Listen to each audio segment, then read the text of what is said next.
Hello. Thank you for attending this special showcase session. This is session J6, and I am Ingrid Wadsworth, Deputy Director here at ASFPM.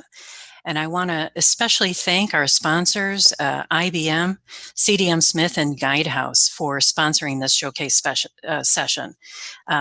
Please visit their exhibit hall booths. Those will be open, and you can click on their logos and see more about these three sponsors. I would encourage you all to answer or ask questions in the chat panel under the questions and answers. And after the first and third presentation, we will take questions. I'd like to introduce our first presenters. We have Devin Schultze, PE and CFM and Water Resources Engineer at CDM Smith, and Sarah Owen, NFIP Regional Liaison, FEMA Headquarters.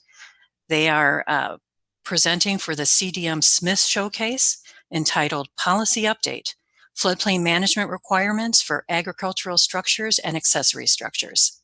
Hope you enjoy. Hello, my name is Sarah Owen. I'm a regional liaison at Floodplain Management Division at FEMA Headquarters by way of Region 9 FEMA, Floodplain Management and Insurance. Hi, my name is Devin Schultze. I work for CDM Smith, and we helped with this project for the last 3 years. I'm a water resource engineer located in our Denver, Colorado office.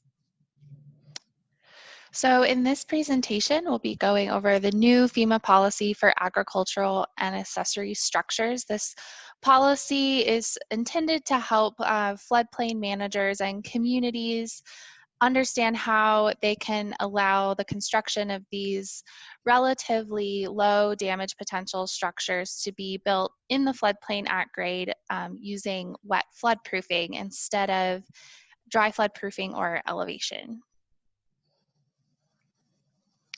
So this project started with a study, and we found that current floodplain management practices might be difficult for the agricultural industry, especially to comply with, particularly in wide and deep floodplains.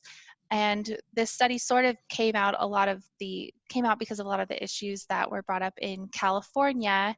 As some people might be aware, a lot of the Central Valley of California is protected by levees, and many of them were de-accredited, and the whole of the Central Valley is now in the floodplain. And it became somewhat difficult for some agricultural structures to meet current floodplain management requirements in these very wide and deep floodplains. And there was a GAO report in 2014 that really dug into some of these issues, particularly with insurance and also floodplain management. We'll go over that in a little bit. And after that study, FEMA regrouped and came up with this new policy that allows some relief for those structures by allowing them to be wet flood proofed instead of elevated or dry flood proofed or located outside of the floodplain. So this is a timeline of our process to develop this policy, and you can see that it really started back in 2012 with the Biggert Waters Act. That was sort of the watershed event that led to the development of this policy and the study and the GAO report. A couple of key milestones we want to talk about is the publishing of a white paper in 2016, which were the initial findings that sort of set the groundwork for the study. The study, which was completed between October 2016 and September of 2017. And we did a policy development sprint in April of 2018, and that led to our policy development phase throughout the next 8 or 9 months before the policy was put out for official public comment and then officially released on February 12th of 2020. The Biggert Waters Act of 2012 and HFIA, which was the Flood Insurance Affordability Act in 2014, changed how premium rates were calculated.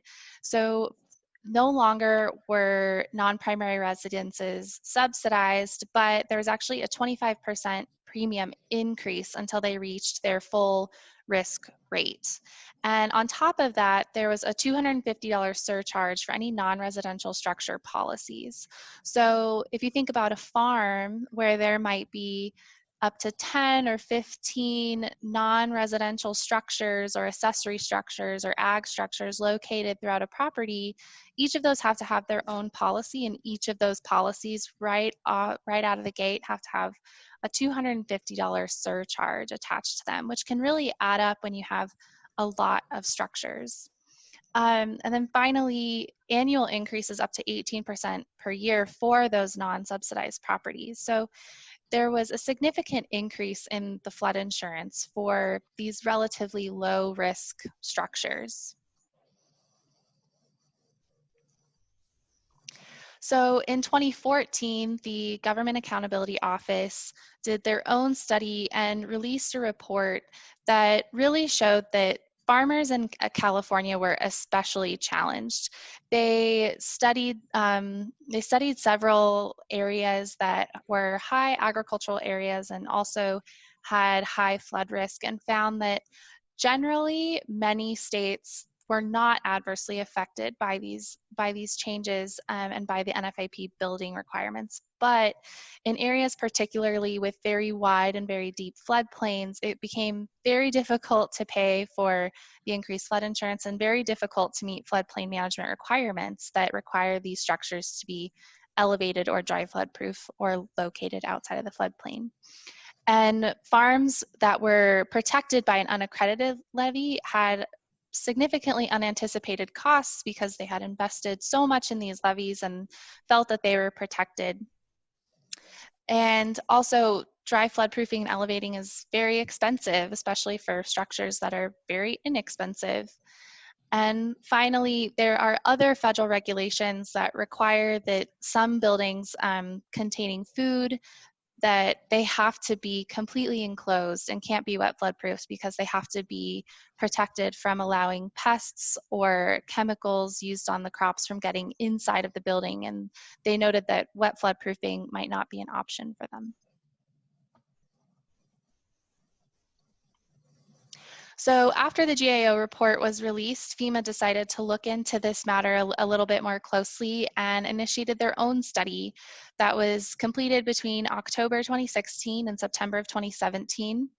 And throughout this study, we talked to farmers, ranchers, builders of agricultural structures, insurers and lenders for agriculture operations, and floodplain managers throughout the country across 14 different states. And we ended up talking to over 300 different stakeholders and engaged with them through site visits to 5 or 6 different states, phone interviews, online surveys, and early bird sessions at ASFPM, any way to try and get as much information from these stakeholders as possible about their experiences with meeting NFIP building requirements for agricultural and accessory structures, and also any insurance implications for having ag structures in the floodplain. So from the study, we developed a report and came up with 5 primary recommendations. The first one being that we really come up with a better and more clear definition of what is an agricultural structure for floodplain management purposes. There previously was one in the International Building Code and also one in US statutes, but we wanted one that was specific and met the needs for floodplain management. The second was establishing a building occupancy specific to ag structures so that they could have their own flood insurance form and really be rated specifically for their particular type of damage potential. The third was provide some guidance on what is an insurable agricultural structure and differentiating this definition for floodplain management and insurance. The fourth was collaborating with lending regulators to find areas where it could be more flexible when flood insurance would be required for these low risk structures. As you know, a lot of structures that are in the floodplain, if they have a federally backed mortgage, they are under the mandatory purchase requirement. So seeing if there was any way to be more flexible with that for these types of structures. And lastly, providing more guidance materials and training on agricultural structures in general, coming up with presentations and fact sheets and guidance for what is and is not an agricultural structure. So the first and the last recommendations were one that FEMA floodplain management felt that they could really tackle and try and help out this community of agricultural and accessory structure owners to get more information about these types of buildings and how they can meet floodplain management requirements. So the new policy 104-008-03 was developed. And just real quick before Sarah kind of gets into the nitty-gritty, high level, what this policy does, it defines agriculture and accessory structures for floodplain management. And it clarifies the requirements to allow wet flood proofing of these structures in lieu of dry flood proofing or elevating. And what FEMA found was these structures, their risk potential is more akin to areas below the lowest floor. So they still have to meet the requirements of 60.3, but they are allowed to use the requirements of wet flood proofing that are similar to areas below the lowest floor in lieu of elevating or dry flood proofing. So just what might be even more important is what this policy does not do. It does not restrict where these buildings can be constructed, when they can be constructed, how they can be constructed, and it does not restrict when variances can be issued. It simply provides more guidance for how to appropriately issue them for these particular types of structures. And last, it does not have any weight on insurance considerations for these types of structures. So this does not affect in any way how these structures are insured. And now Sarah is going to talk a little bit more in depth about the policy.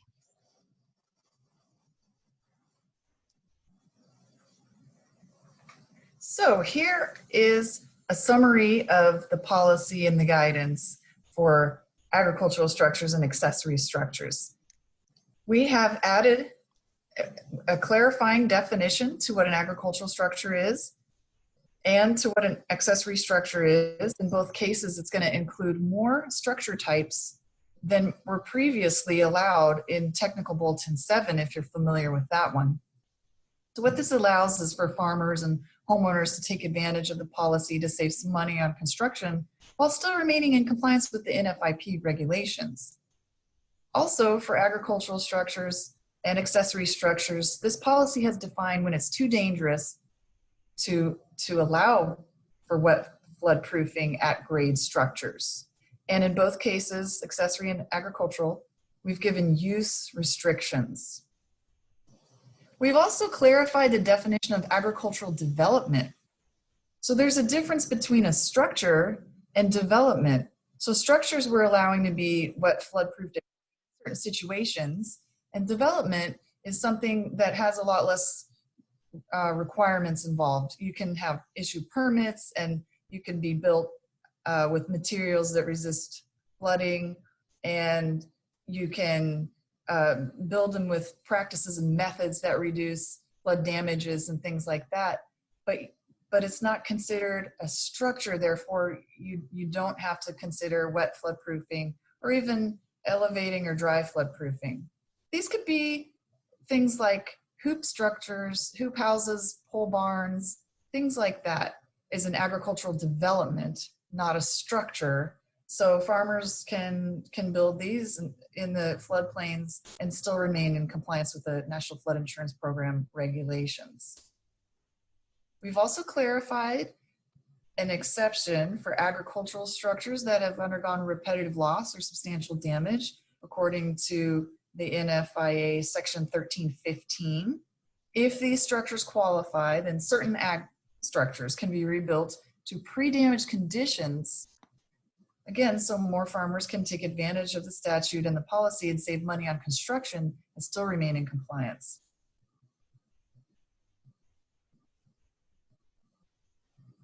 So these are the new options for communities who choose to allow wet flood proofing in lieu of elevation and dry flood proofing. And I say choose because remember, this is an option. You don't have to do it. You can still require elevation or dry floodproofing.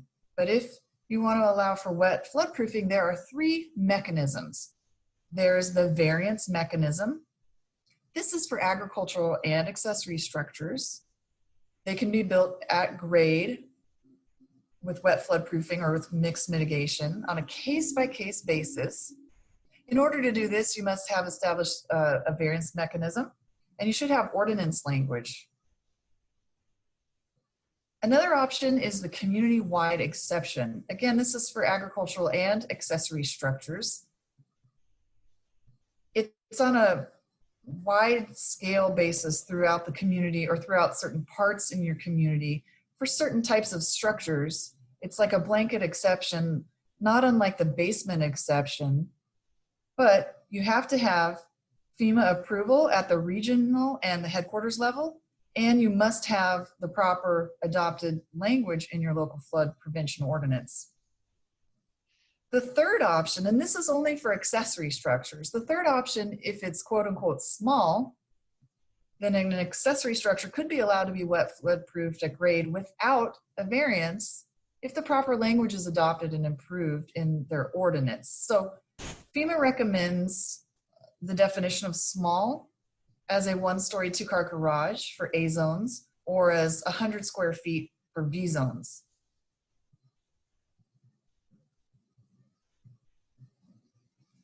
For an approved variance or community-wide exception, or to allow wet floodproofing without a variance, you still have to follow 60.3C5 for wet floodproofing. We know what proper flood openings are, and so we have to make sure that we're adhering to that.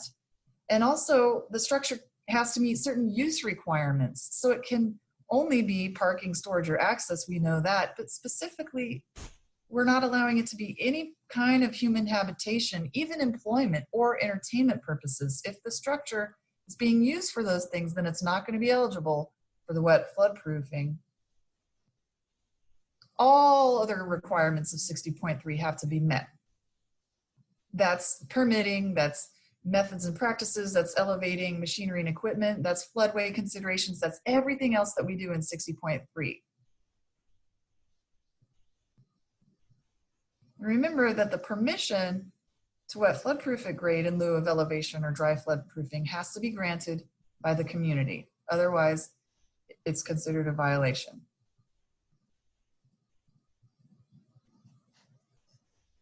So we made this nifty graph for you to help you understand what qualifies. So in Technical Bulletin 7, if you remember, there was only like literally 4 or 5 specific structures that we were allowing to have this wet floodproofing exception.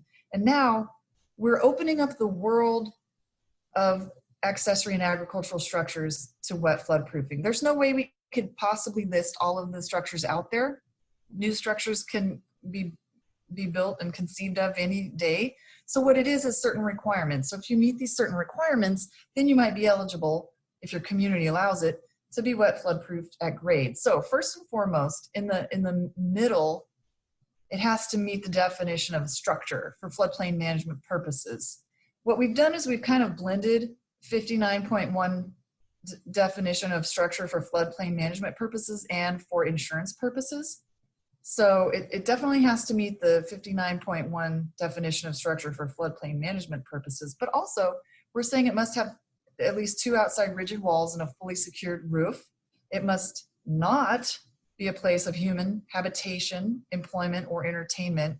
And of course, it has to be non-residential. So starting from there, if it's an accessory structure, then it also has to be on the same parcel of land as the principal structure, and it has to have a use that's incidental to the use of the principal structure, and it has to be used for parking or storage, and be small and low cost. If it meets all of the definitions in the green part of the diagram, and you wondering if it's an agricultural structure that could be wet flood proofed, then we're looking at the fact that it has to have an exclusive agricultural purpose. So no mixed use, and obviously again, no human habitation, employment, or entertainment. And specifically for ag structures, it has to have a low damage potential. Now that's the world of structures. Now remember I said we're also defining what development is, or non-agricultural or non-accessory structures. It's going to meet the development definition of 59.1, but not meet the definition structure in 59.1. It's not going to be a residential structure. It's not going to be a commercial structure. Some sort of development, like we said earlier, pole barns or gazebos, or in certain cases, certain types of greenhouses. We'll talk about that later.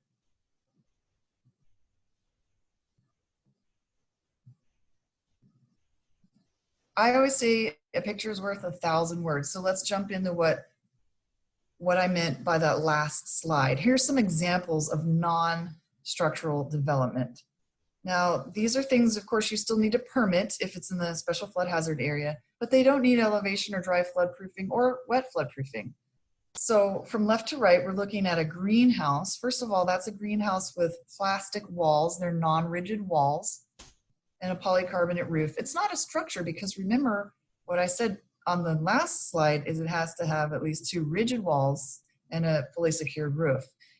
Now, if this greenhouse were made of rigid walls, then it would be a structure, and then it would have to be elevated or dry floodproofed or wet floodproofed if your community allows it. But in this case, with soft plastic walls, it's not even considered a structure. It's just development. The middle picture is a pole barn. We have a roof, but no walls. Again, that's just a structure. Sorry, it's not a structure. It's just development. So it just needs to be permitted and have some, floodway considerations and methods and materials used that minimize damages.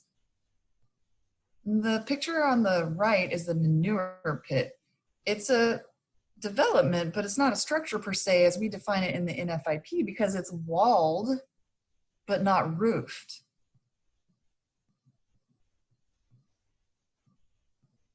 Here's some agricultural structures. We've got, common ones that we see: small barns, small storage sheds, tanks, or similar structures, silos and whatnot. These, again, they have to have a permit and they have to be elevated or dry floodproofed unless your community allows it and these structures are eligible to be wet floodproofed.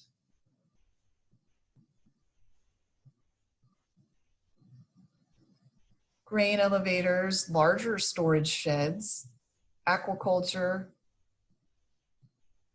developments and structures. These are all things that may qualify to be wet floodproofed. Always, again, meeting the other requirements that they have to meet for 60.3. And then if your community doesn't allow it, then they'd have to be elevated or dry floodproofed.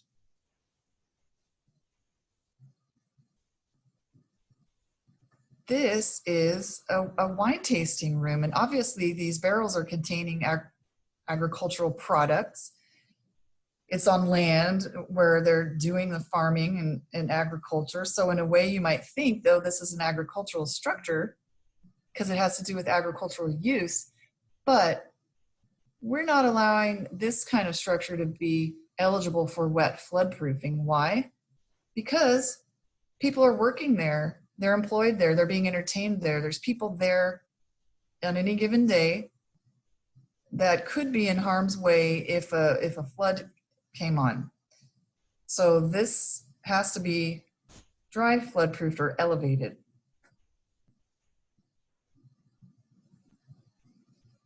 This is another agricultural structure. You wouldn't know from looking at it on the outside, but we're telling you it's a bio waste hazard from a confinement operation. This is a chicken coop.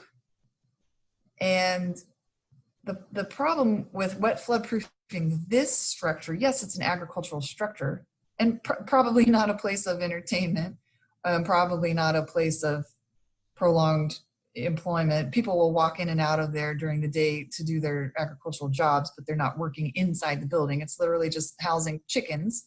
But the problem with this is at confinement operations, we have the manure from the animal.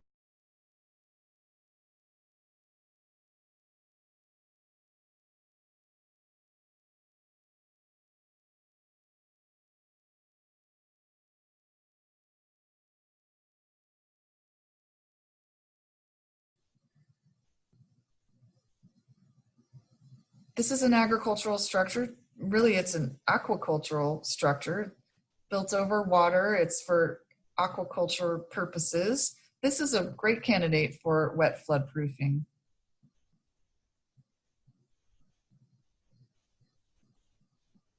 This is a shed that's just for parking agricultural vehicles. You can see that the machinery and equipment servicing the building is elevated. But because this is just agricultural purposes and low damage potential, it could be eligible for wet flood proofing.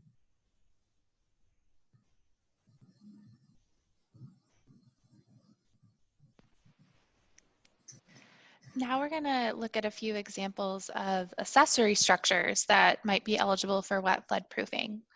So the first structure we're looking at here is a tank, which those are considered structures per the definition in 59.1. But this tank we know contains toxic materials that could be an environmental hazard. So this tank is not eligible for wet flood proofing because it doesn't meet that requirement that it cannot have an adverse environmental effect.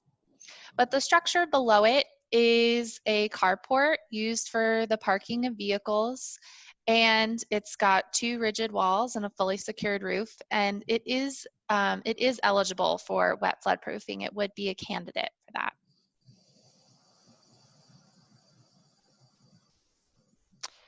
This structure is something that many people might have behind their homes, which is, a mother-in-law suite or a little guest house or an office that they have outside.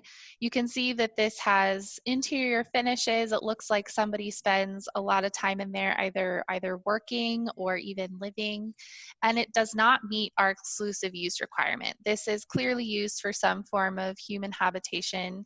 And although it is an accessory structure, it would not be eligible for wet flood proofing. This last structure is a very small storage shed. It's got 2 walls and a fully secured roof. It meets the use requirement and it would be eligible for wet flood proofing, but we can see it's very small. It might be in a zone A and it definitely looks smaller than a 2-car garage, and it's probably smaller than 100 square feet. So if it were in a zone B, this could be eligible to be wet flood proof without a variance. But remember, those are just recommendations. A community could choose more restrictive recommendations if they wanted, but this type of structure is one that could be eligible for wet flood proofing without a variance. Thank you very much for your participation and for listening to our presentation. We are now going to accept questions. Please feel free to ask any question you want. We want to make sure you understand this policy. Thank you. Well, thank you, Devin and Sarah, for that great presentation. We will now enter the question and answer period for this presentation, and I'm going to go ahead and start us off with a question that we hear quite often, and the question is concerning ordinances. What if your ordinance is not up to date? What happens then? Well, I'd like to reassure everyone that FEMA regional office will work with you at the community level to make sure that your ordinance reads properly and compliantly in light of the new policy. So no one's going to throw you out of the program because we have a new policy and you haven't caught up to that yet in your ordinance.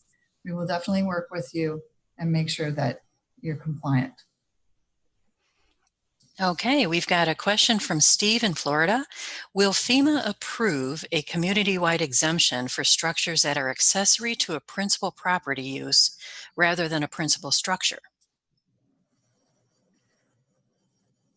Well, if I understand the question correctly, and you're asking, can you get a community-wide exception for an accessory structure? Then the answer is yes. If it meets all the criteria that it needs to meet, yes. You can get a community-wide exception for an agricultural structure or for an accessory structure. Now, if you're talking about use, as with anything else per the regulations, any enclosure below the base flood elevation can only be used for storage or parking or access. And the policy goes into definitions of agricultural uses, and we don't go into too much about accessory uses, but it's still parking, storage, or access. All right, we have time for one more question, and that would be, would a single family property that is not primarily used for agriculture fall into this definition for a barn, chicken coop, storage shed, or greenhouse?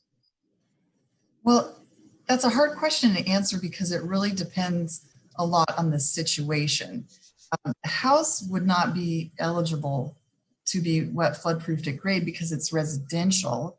A chicken could be, but we're looking at animal manure, and we've said in the policy that toxic materials, structures that house toxic materials are not allowed to be wet flood-proofed. And then you said greenhouse, and that depends on if it meets the definition for structure or not that we have in the policy, which means rigid walls. So it's all about, if that greenhouse is a rigid, hard structure, then it's called a structure. If it has pliable, soft walls, then it's called development. And we'd have to go into a little more detail. And what was the other one? Chicken coops and greenhouses and Storage shed or greenhouse or barn? Oh, storage house or barn could meet the definition of agricultural or accessory. Again, there's a lot more fine details that we'd have to go into, and we're coming out with a guidance document soon that will explain a lot of this. And in the meantime, please call your FEMA regional office to ask for specific criteria in specific instances. All right, let's take one more question. How does this guidance work with ASCE 24? Well, I'm not positive at all the ins and outs of how it works with ASCE 24. We deal with the NFIP regulations, and I think that would be a good question to ask the Building Sciences Hotline. And some of it might be addressed a little bit in the guidance document that we will release soon. All right. Well, we are done with the Q&A, and I want to thank both Devin and Sarah for your beautiful presentation and your answers to your questions. Thank you both. Okay, we are to introduce our second presentation. That is Jeremias Alvarez, PMP CSM, Guidance Emergency Management Consulting Services Leader with Guidehouse. It is a Guidehouse showcase entitled Chief Resilience Officers, the Evolution and Future of Their Role and Strategies to Drive Resilience.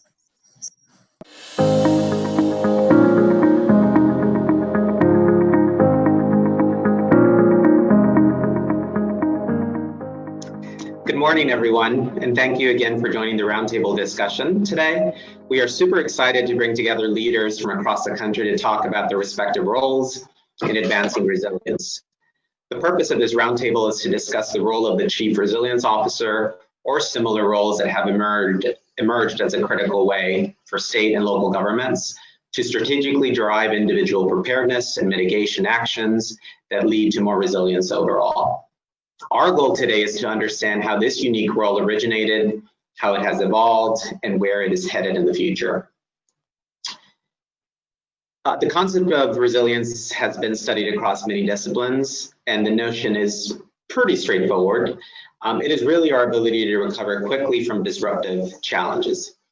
As we work to continue to understand what this means for a town, for a city, for a state, leaders across our country continue to operate in jurisdictions with more and more complex and unpredictable challenges that make resilience roles, strategies, and innovations even more critical. Our panelists today are leaders in the resilience field, and we very much look forward to discussing their views on the current state of resilience and where we are headed in the future. First of all, I'd like to quickly introduce myself. My name is Jeremias Alvarez. I am a partner at Guidehouse. I lead our U.S. Department of Homeland Security, FEMA, and Transportation Security accounts within Guidehouse National Security segment.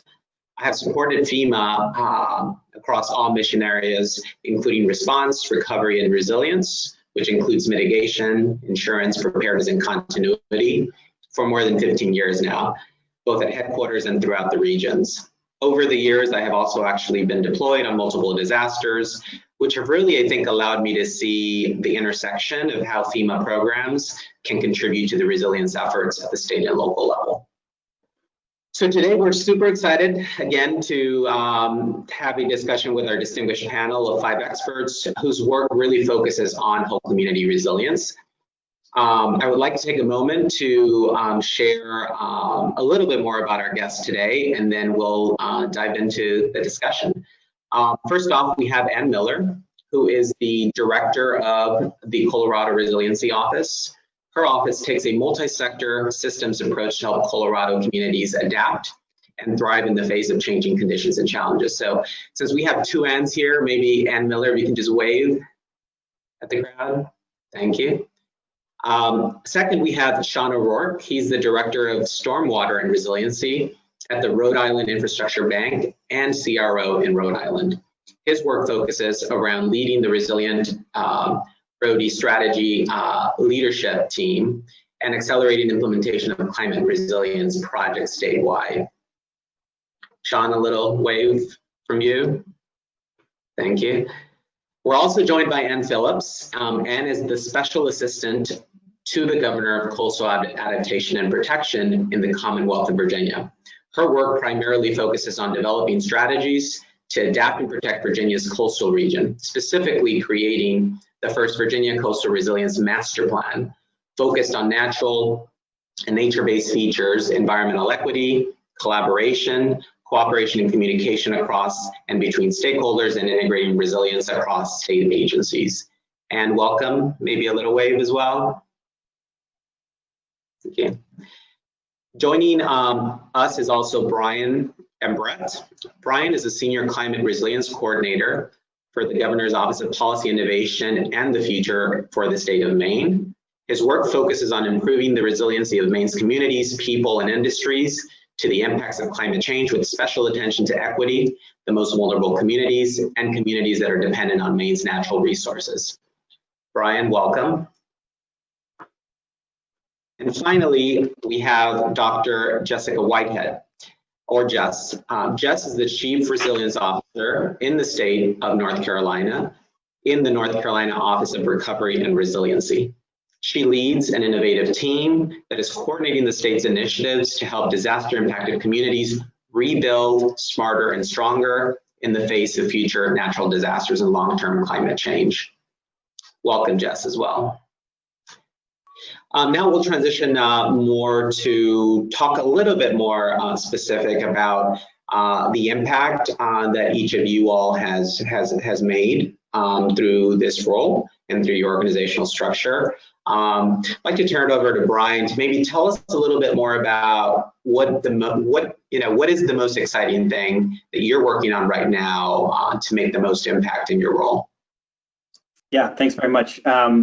When the Climate Council was kicked off last September, stakeholder engagement was really a critical piece of it and designed right into it from the beginning. So in addition to the 39 members of the council, there are 6 working groups and a science and technical committee that adds another almost 250 people to the process who've been engaged over the last 8 months now. And in March, as we know, the coronavirus epidemic hit, and we had to take this entire stakeholder-driven process virtual, and it's been a real learning experience for my office and for the state to figure out how to do all of this engagement and all of this discussion and dialogue and coming to consensus in a virtual space. And so as we go into the summer, we're taking that process sort of out of the working groups and into the public, and we're really trying to think innovatively about how we use technology to reach people, include them in the process. And Maine, being a rural state, has a real challenge with internet access. We've got about 83,000 households in Maine that don't have access to reliable internet and broadband. So we're trying to figure out how we're going to access and engage and include those folks as well. So it's been a real learning process about how to take a stakeholder-driven engagement process and bring it online. And I think as we think about releasing this plan into the public in December, it will be entering a world that is defined and still grappling with the human and the infrastructure realities of COVID-19. And there's opportunities to really think hard about community resilience, what it means for communities to be prepared, not just for natural hazards and climate change, but also other types of disasters, whether they're economic or biomedical, or even the ones that aren't on our radar screens at the moment. A lot of the preparation work, a lot of the network building, a lot of the human capacity building can really help communities respond to many different types of disasters that are out there. Great, thank you. Ann Miller, would you like to share a little bit about what exciting thing you're working on these days? Yeah, well, after when the pandemic hit all of our communities, we were able to quickly mobilize as a state because we had the strong infrastructure in place, and we clearly knew our roles in, with the state emergency operation plan. The department I work in is the lead for community and economic recovery. So immediately we stood up a multi-agency coordinating group and got to work in mid-March. And a lot of good outcomes have come from that collaboration. So we've partnered with our Office of Economic Development and International Trade, and our Department of Local Affairs has regional managers as well as do other sister agencies. So we have been coordinating, having a coordinated front to support communities as they put together their recovery and resiliency teams and kind of reinvent what does this really mean. And if ever there was a time that communities are really being challenged to be adaptive and think differently, not only triage, the immediate impacts and the suffering that's going on, but be looking forward about what are the transformative changes that can actually improve our communities. So we have set up also a rural economic adaptations and futures committee that brings together voices of rural communities and our Main Street communities across the state, along with some of the other thought leaders in some economic development associations and state agencies. And that group has really been in real time been able to share practices and innovations and kind of grapple with the issues. And then as an outcome of all of this effort, we have created a website we're calling the Community Adaptations Hub, where we're quickly sharing out emerging practices that are seeming to work. Can't quite call them best practices yet, but things that are happening in your communities, I'm sure, of rethinking how the summer looks and outdoor seating and integrating land use planning changes and kind of all hands on deck approach in the short term, and then looking at those longer term opportunities. We also just kicked off a webinar series that's called Adaptation and Futures webinar series with how to set up a local resiliency and recovery team. Next week it'll be on, so it's every 2 weeks, on adapting local government budgets in the midst of these challenges. And finally, this Thursday, we're kicking off a peer exchange between local government recovery staff so that they can grapple and share kind of issues and solutions that they are creating in their communities. It's great, thank you. All great examples, and sounds like there's a lot of interesting sort of both challenges and opportunities sort of happening in the current environment that we're in currently. I'd like to now transition to a topic around partnerships. We know that partnerships can be critical to mission success, and I think We've heard a little bit about partnerships already here this morning, but I'd like to go a little bit deeper, especially as it relates to the resilience service space. So maybe Jess, if you can sort of kick us off around this discussion by sharing maybe some of the partnerships that have been critical to your success. You know, what were these partnerships? How did they form, and what made them so critical for you? Sure, thank you. There's several different ways that our office uses partnerships, but I really want to talk about one of them because it's one of the ones that I had to work with when I came in the door last year, and that's the State Disaster Recovery Task Force. This is a group that the state of North Carolina Emergency Management kicked off shortly before Hurricane Matthew in 2016, and was really based on the FEMA National Disaster Recovery Framework. But where North Carolina had adapted it, where you see that federal function that's really focused on federal interagency coordination, our state set it up a little bit differently with its recovery support functions. And since the impacts of disasters are local and regional in North Carolina and everywhere, our RSFs are really based on sector and not agency. And that means that we have really a formalized structure then to bring in key regional and statewide organizations that are outside of state government and bring them into the recovery process. What my team has done then is also brought a resilience function and a resilience layer onto the State Disaster Recovery Task Force. So we have everybody from the League of Municipalities to key environmental groups to the members of the North Carolina Inclusive Disaster Recovery Network and who are with volunteer organizations, North Carolina voluntary organizations active in disasters, and then everything on agriculture to growers associations and the Farm Bureau. And we have them not just looking at unmet needs from past disasters, but also looking forward and developing recommendations for emergency management, for NCORP, for our state agencies, and for the governor's office on long-term disaster needs and now long-term resilience needs. We've actually built the State Disaster Recovery Task Force into some of the roles looking forward that you'll see in the North Carolina statewide climate risk assessment and resilience plan that was released on June 2nd. So that number of partners who we have at the table, it's literally dozens of organizations who we have meeting with us as part of these RSFs monthly, quarterly. And honestly, we have a number of environmental and agricultural partners in particular who have come to us and said that if these meetings were solely focused on disaster recovery, they wouldn't be at the table. It's the opportunity to continue making progress on and having a dedicated space to talk about long-term recovery, long-term resilience that keeps bringing them to the table. So we're really looking forward to the ways that we continue to use that group in North Carolina as we move forward on resilience. That's great, and I think the broader probably community looks forward to sort of hearing more about how that model works or continues to evolve. Thank you for that example. And Phillips, are there any partnerships that you'd like to sort of highlight that have been critical for you? Sure.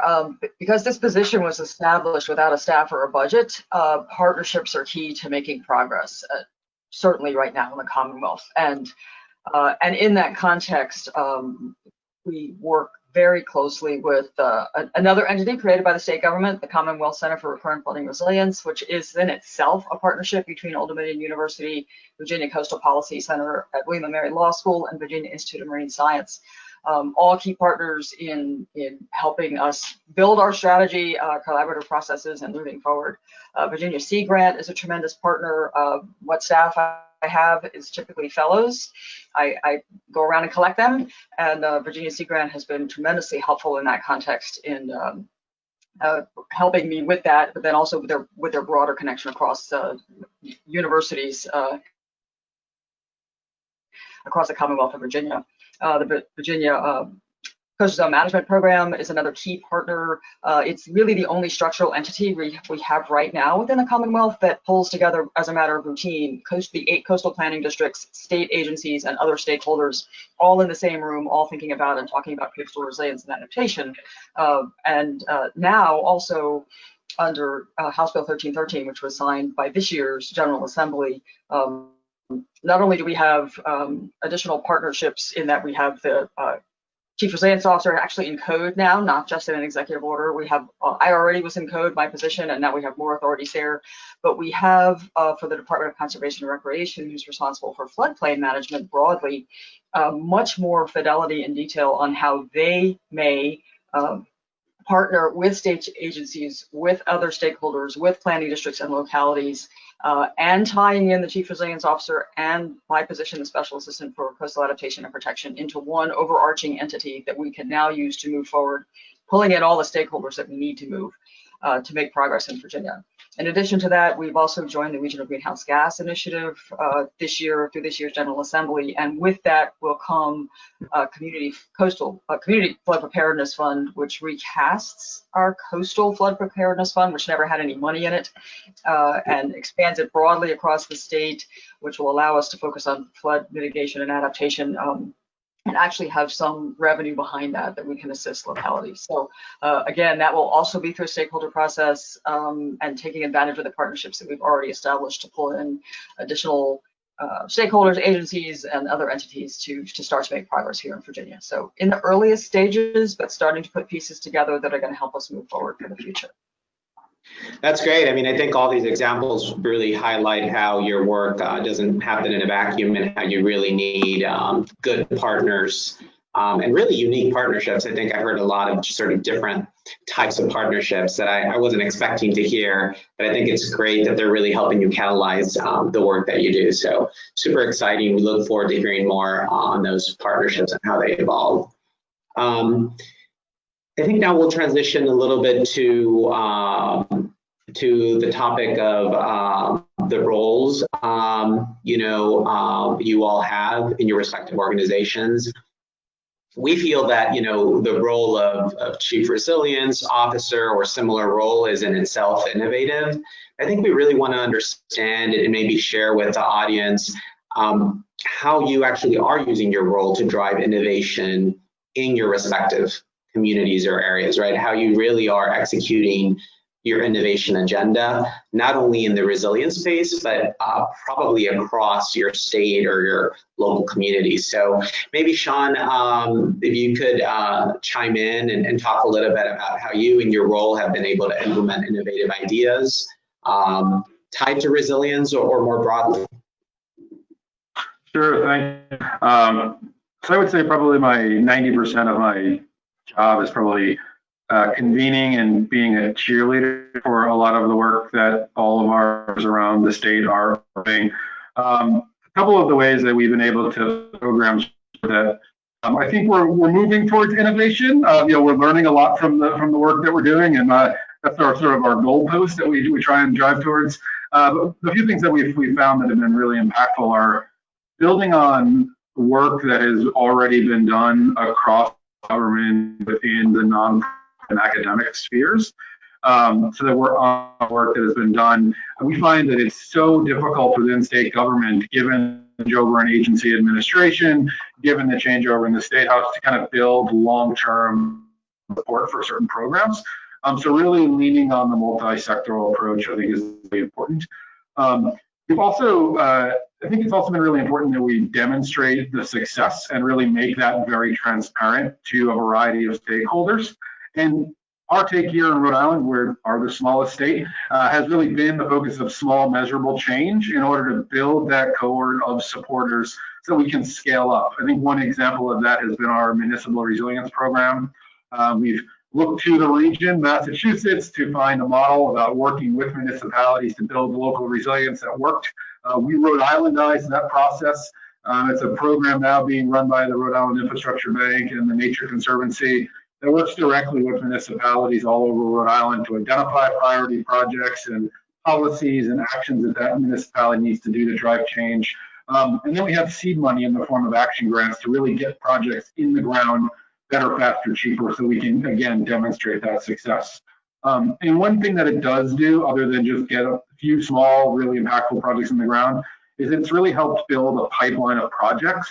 One of the things that I hear all the time with elected officials and town managers and mayors and the legislatures, how much do we need to do? And I say, a lot. And frankly, that's not really a very good answer. And if I ask them what they need, the response is more money. And if I then follow up with what are you going to use it for? Oftentimes it's let me get back to you. And so we've really been focused on building up that pipeline of projects so we can say, here's what we need to do, here's how much it's going to cost, so then I can be a better advocate to our legislature and the governor for building up that pipeline of support moving forward. And so again, it's a pipeline of projects as well as the partnership development that I think is really key. It's a great example. And do you have additional thoughts on how you drive innovation, how it's going for you, Ann Miller? Yeah. Well, I really liked Sean's comments about, just bringing people together and having that space. I've heard other people talk about where you can, you're not in a lane. You get to think holistically in systems and come up with some creative solutions. But I'll give an example that I think this audience would be interested in, and it is one of the outcomes of our 2015 Colorado Resiliency Framework, and it was in the, again, wake of our historic floods, and we really wanted to provide local governments who were overwhelmed with some strategies and tools for building back better. And we thought the easiest way to do that was through the creation of this online tool and guidebook called Planning for Hazards, Land Use Solutions for Colorado. So it's an interactive website, planningforhazards.com. You can check it out. And as floodplain managers, this is something that I think would be really helpful for this audience.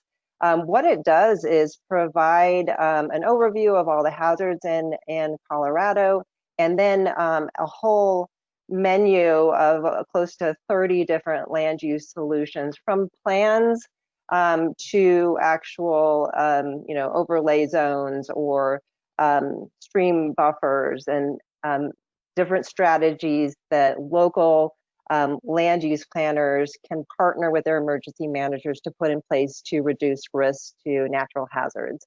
And it provides examples, it provides model land use codes that the community can easily take and adapt to their community. It's Colorado specific, but we have gotten many interest from across the country and around the world, interestingly enough. We've spun off, and then we did a couple pilot implementation projects where we helped 2 communities take those tools and actually implement them, go through a planning process to select and implement those with adopted code language in their communities. And finally, we put together a partnership between the Department of Local Affairs, our Office of Emergency Management, and FEMA to do a national training module that's now being offered through FEMA for states, and that's mitigating hazards for land use solutions. And we did that 2 different workshops with about 16 different cities and counties in Colorado. Was a hands-on, homework provided. You had to come, and the outcome was pick one of these and go forth and adopt. So that was, I think, a very concrete example of some actions we have taken. That's great, and I think this is one topic that I think many are interested in hearing, not only how your role is evolving, but how you're really driving innovation. Because in some ways, another thing I'm hearing is sort of, again, not only collaboration and coordination, but I think leveraging, co-leveraging the resources across the board. And in some ways, innovation is about that, right? Taking something that's existing and sort of applying it in a different way to be more effective in terms of your resources. So thank you for sharing those ideas. As we continue thinking about innovation, we do know, and I think realize, and I'm sure you all realize, that implementing new roles can be difficult. Often there's a level of buy-in that is necessary across your, not only internal organizations, but also broader, more broadly across your stakeholder groups. So maybe Sean, if you could kick us off here and maybe share a little bit about how you explain your role to the communities you serve in order to really get the level of buy-in and support you need for your role. Yeah, thanks. I use the term partner again. That is really kind of what I've led with, is partner with our communities all over the state.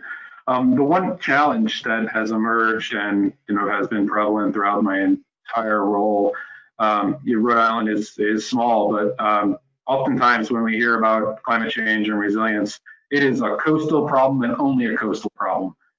We've got communities on the inland areas of Rhode Island that, while they're only about 20 miles away, they might as well be halfway across the country in their mind. And so the majority of the work that had been done to date up until about 3 years ago had been mostly modeling and evaluation of the natural hazards related to storm surge and sea level rise in the coastal areas. And the inland communities were like, that's a them problem, that's not an us problem. And so finding ways now to better communicate the risks that the inland communities are facing, and frankly, it's been a little bit easier given the increasing precipitation events. They're starting to see some of these challenges with their own eyes, and not just believe me.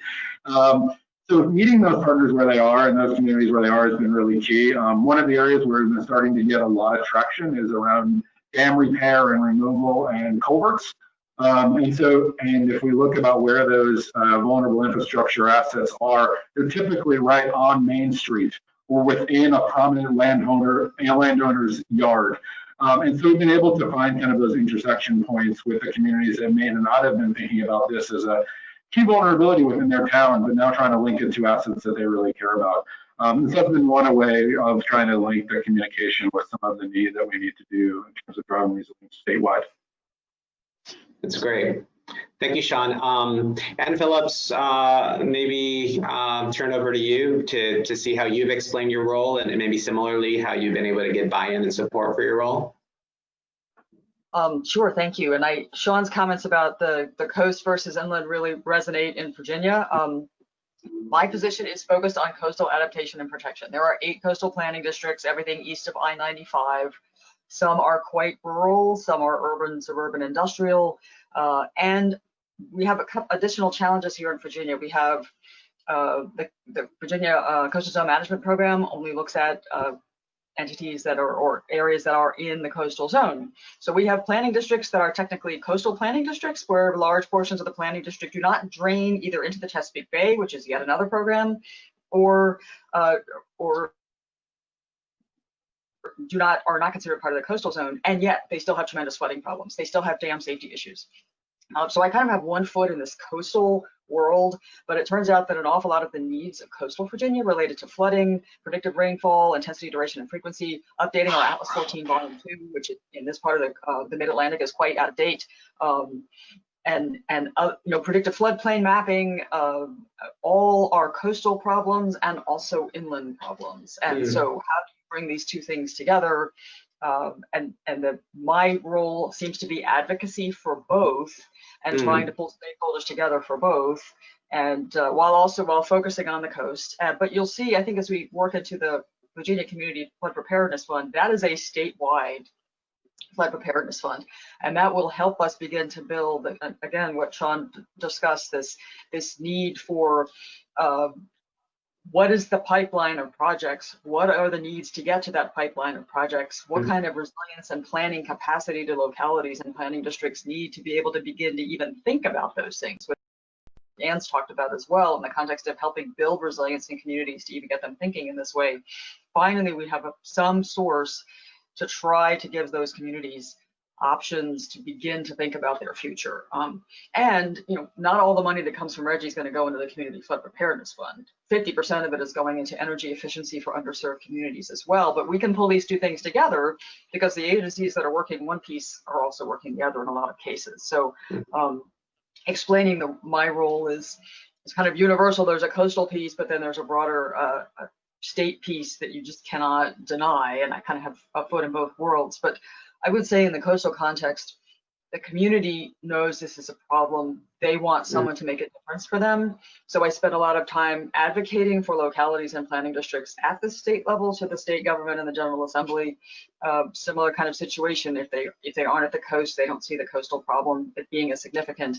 But then also advocating and the objectives of the Northam administration to the coastal communities and to communities that are experiencing flooding, so that they understand that they do have a voice and they do have a process that they can engage. So it's all a work in progress. There's so much more to be done, but again, we're starting to put pieces together, and it's a fascinating time to be here working on this issue in the Commonwealth.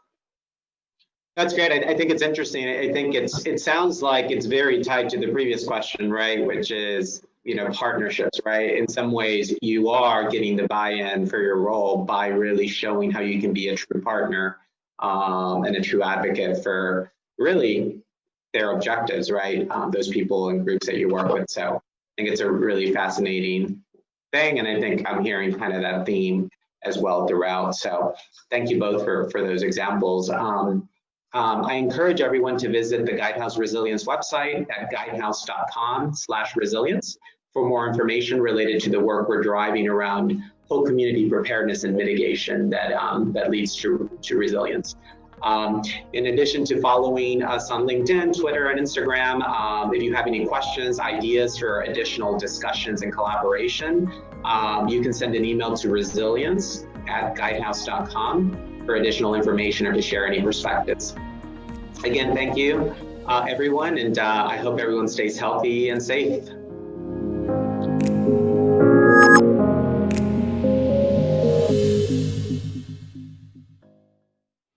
Well, thank you to the Guidehouse team for gathering this panel for insightful perspectives on all of our future roles and challenges in resilience. While we don't have a Q&A session for this particular segment of this panel, please, I hope you've jotted down names, and you can contact these speakers directly or go to the exhibit hall and you can click on Guidehouse's virtual booth. Now we are ready to move on to the third presenters. We have with us Jack Paxton, Team IBM Consultant with IBM, Andrew Ditmore, RiskMap CDS Program Executive with IBM, and Rob Hardin, Associate Partner, Homeland Security, IBM. They'll be presenting their IBM Showcase, Automated Map Production.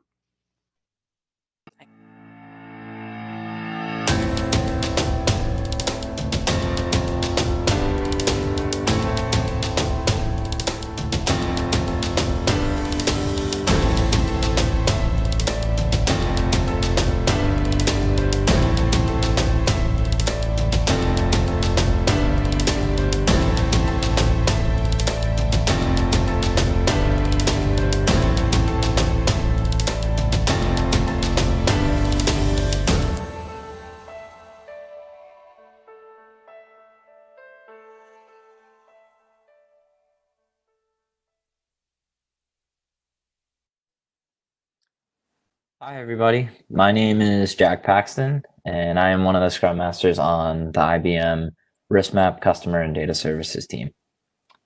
The CDS team primary objective is to provide quality customer service, data accuracy, and system performance in support of the risk mapping, assessment, and planning program. And one of the recent exciting projects that the IBM team has undertaken is called the Automated Map Production Initiative, and that's what I'm going to walk through today. So starting with the purpose behind AMP and some of the benefits that we're realizing through this project. So for some background, our team released an NFHL print tool a couple of years ago, which is still available today, that allows you to generate dynamically a full firm panel print or to print a subsection of the panel called the firmette. And that was well received by the user community, and we wanted to continue building off of the success of that. This project gets us closer to moving towards fully digital mapping, which is one of our MD's big objectives, namely by removing some of the time-consuming processes that stakeholders have to go through today, making cartographic edits to panels by letting technology generate them in a consistent way automatically instead. And in doing so, this helps not only reduce cost, but also helps improve quality by applying the same rules and the same logic every time a panel is created for a given data set. So in the end, what this really helps achieve is ultimately more consistency in the firm panel regulatory product, less disconnect between what's on the product and what's actually present in the firm database data, and then eventually what gets displayed on the various GIS viewers that the CDS team hosts. So how does automated map production actually work? Ultimately, users will follow a process that's very similar to the way that they navigate the Mapping Information Platform application today, or the MIP. So users can create study projects, purchases under those projects, and then tasks beneath those purchases. So the first few steps in this process are just navigating to the MIP, creating a study project, subsequently creating a purchase, and then creating and assigning a data capture task to the responsible mapping partner, just as you would today. Then once that data capture task has been assigned, the mapping partner, the PTS, CTPs, or another body performing the work would open up the task and upload the firm database as they typically would. And once that firm database has been uploaded, users will run DVT, which is essentially a QC tool that runs a number of different checks on the data to ensure data quality. So step 5, which is really where the automation component of the project kicks off, is dependent on the data set having passed that set of DVT checks in step 4. So once DVT has passed, that triggers the automatic generation of firm panels for that data set. And so at a high level, what's kind of happening under the hood at this point is the user's uploaded data to the data capture task. The user runs DVT.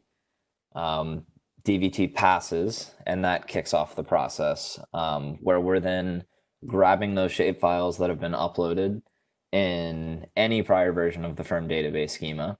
We're now using a defined set of conversion logic that'll take basically any prior version of the firm database and translate that data set to the latest 2019 schema.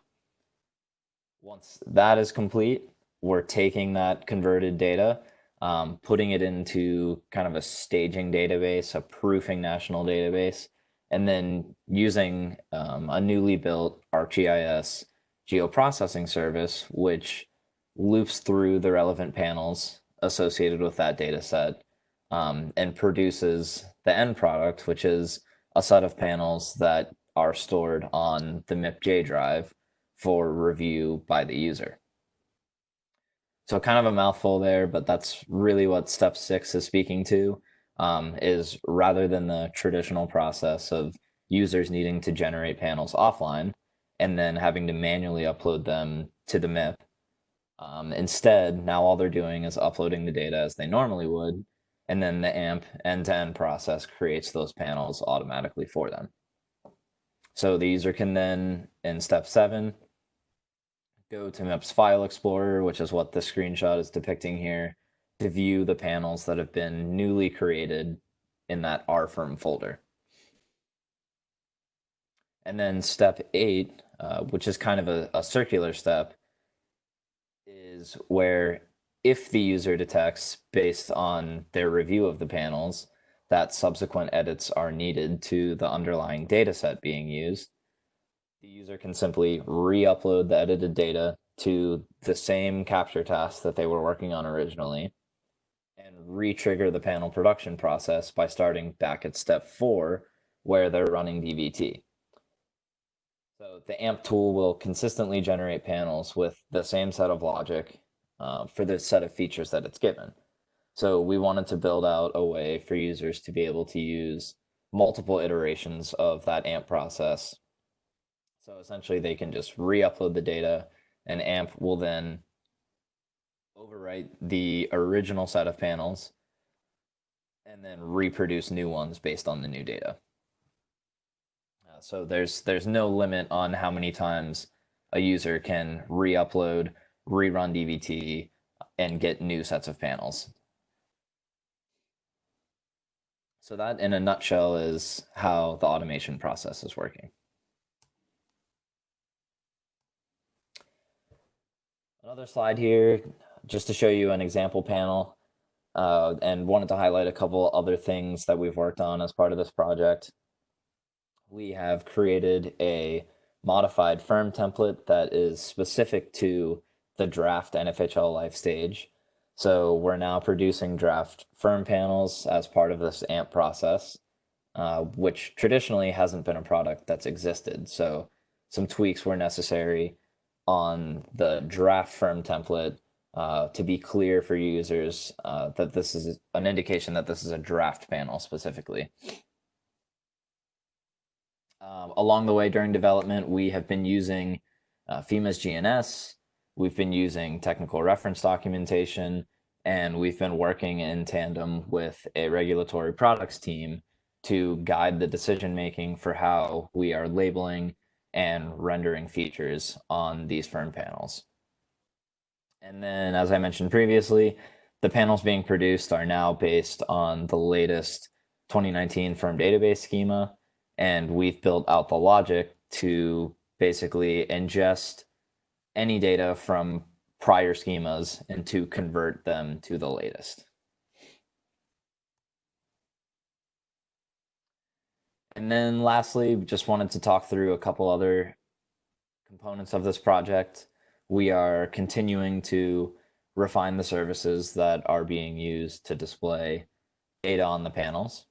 We are expanding out what's been built for draft, which was the initial starting point and focus, but expanding that out to the later life stages, so to prelim, to pending, and to effective data, so that it's totally comprehensive across the life stages. We are automating the production of the firm index product, which helps users identify panels countywide or for a single jurisdiction.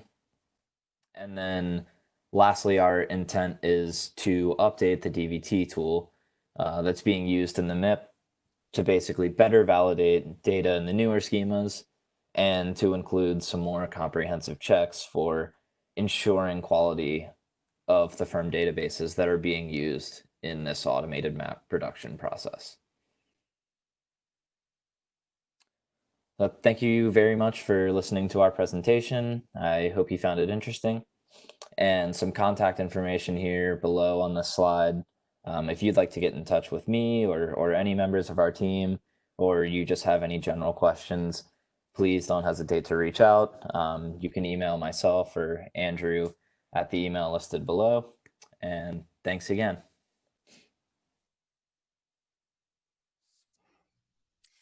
Thank you, IBM, for their very informative presentation.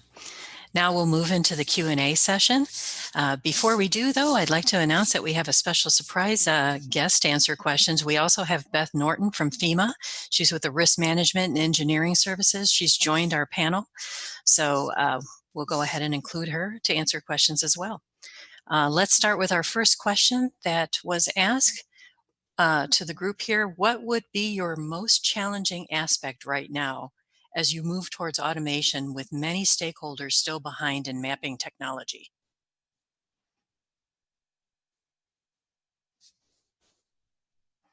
So whoever wants to take that. Yeah, I can go ahead and try to answer. This is Beth Norton. So right now we're just automating the production of the panels from the DFirm database with this tool and not necessarily the automation of the mapping technologies or the hydrology and hydraulics. So everybody should be able to provide the DFirm database to spec and make use of the tool. There shouldn't be anybody left behind. All right. Any other comments on that question? Okay, we'll go ahead and move on to the second question. Map producers have to do DVT bypasses in many instances because it is out of step with current specs. Will the DVT be improved to include the latest specs? Hey, this is Jack. And that's a great question. And that's something that we've been asked about a lot in conjunction with this project. And I think one of the things that we would like to include in part of the scope of this AMP initiative is to ensure that the quality of the data is maintained by eventually updating DVT. So we know Currently in the MIP, there's the 2003, 11, and 13 firm database schema. We know there's a few iterations in between that and the current 2019 firm database schema. And we do want to update DVT to be more comprehensive and to include checks for each of those different versions of the firm database. So yes, we do intend on updating DVT in an upcoming development sprint. All right, we have another question from Sarah. What is the timeline for when this will be available for use? So hard to forecast exactly when that will be.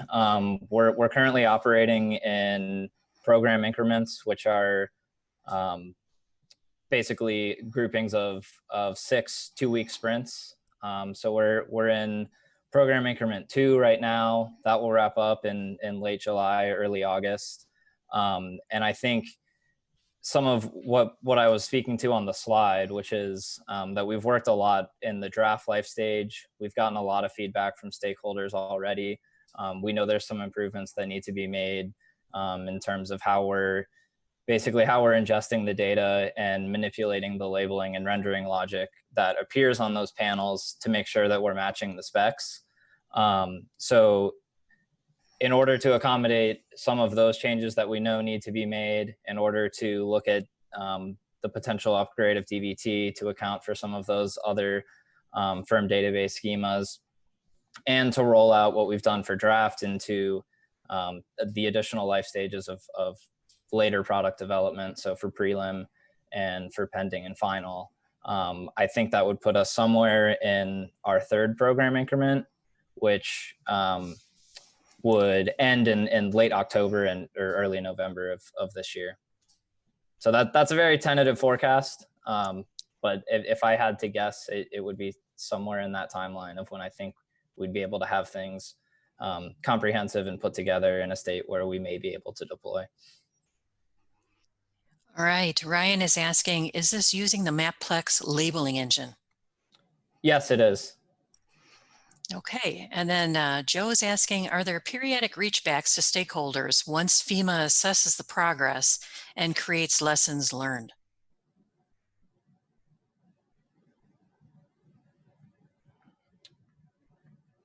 I think that we are trying to engage the mapping partners that use the mapping information platform today. So we've worked with groups of stakeholders at the PTS, the CTP, and some CERC stakeholders to kind of give us feedback on the process as a whole and the actual product itself. So some of the draft panels that we've produced thus far. And I think that as we continue to build out the solution into some of the later life stages, that will continue to be engaging the mapping partners that we work with regularly and that are supplying the data that is necessary for production of these firm panels. So I don't think we've had a lessons learned at this point, but I think regular engagement is something that we're trying to build into the process as we work on the solution. All right, we have another question about, will the end user have the ability to manually edit annotation that the AMP tool has created and placed? So our intent is that the AMP tool and the logic behind it is intelligent enough where it can take the firm database features and label to specs that everyone can accept, so that you wouldn't have to go in and manually be making cartographic edits yourself. And one of the things that I talked about midway through the presentation is that we built it such that if you upload a firm database, it kicks out a set of panels. And then based on the review of the panels, you see that something's not to spec, or you see data missing or some kind of integrity error.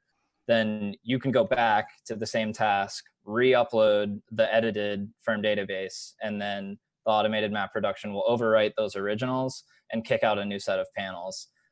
So the immediate answer to the question is no. The way the solution is designed now does not allow for manual edits, but it does allow for any number of submissions and resubmissions to the task to continue kicking out new panels.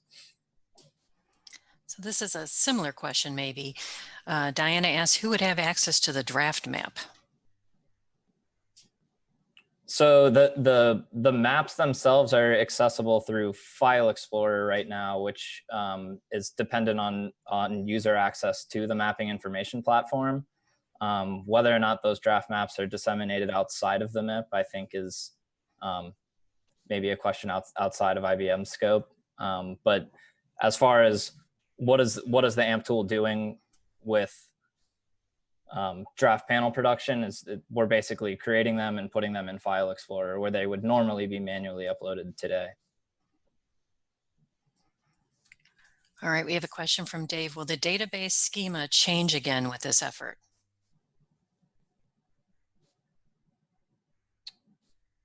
So what we're using now is based on conversion to the 2019 firm database schema, and whether or not a decision is made in the future to start converting to a later version of the schema is I think still up for discussion. All right, we have a question from Liz. Is the MIP download feature being updated to allow download of larger DFIRM databases? When over 750 M, the MIP splits into pieces. These pieces can't be put back together. So sorry, I didn't catch the first part of the question. Was the question whether or not we will be enabling the ability to download files of larger size, in this case, the firm database? Yes. I know that's a request that we've gotten in the past. It's something that we have in our backlog of changes to address. I think we have the Aspera managed download tool today, which I think facilitates downloads over 2 gigs. But I know some users have run into some technical issues with that. But I think it's worth exploring whether or not Aspera is meeting the current need, and if there's a certain file size that Aspera can't accommodate today, then I think that's a good topic for future discussion. Okay, and another question by Liz. What is being done to improve the amount of time it takes to create the panel? On a great and stable network, formats can take minutes and firms may be longer than some are willing to wait. So I think that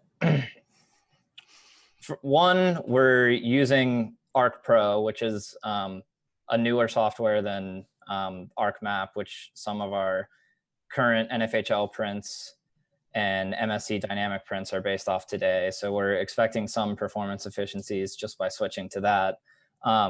But these panels basically will be generated from an entire firm database. So it's not quite the same as just generating a single panel from the NFHL viewer or the MSC. So download speeds may vary depending on the complexity of the data and the size of the firm database that's uploaded. So I don't think that performance in terms of taking the firm database and kicking out a set of panels has been the topmost priority here. I think it's more so that we've been working to get an end-to-end process. And it's possible that users upload a large firm database that has 100 panels in it, and maybe that takes 30 minutes to an hour. But probably some more in-detail performance testing to be done. Okay, well, that's all the questions we have. I want to thank our panel for answering these questions, Jack and Beth, and thank you for being here. That'll conclude our question and answers. I'd like to thank all of our speakers that were on this J6 panel today, and all of our showcase sponsors. We really appreciate your supporting ASFPM. I would encourage you to visit the exhibit hall and come back until January 31st, 2021. This platform will be available. So whatever you missed this week, you can catch it at your own time frame over the next few months. So thank you again for everyone being here today, and have a great evening.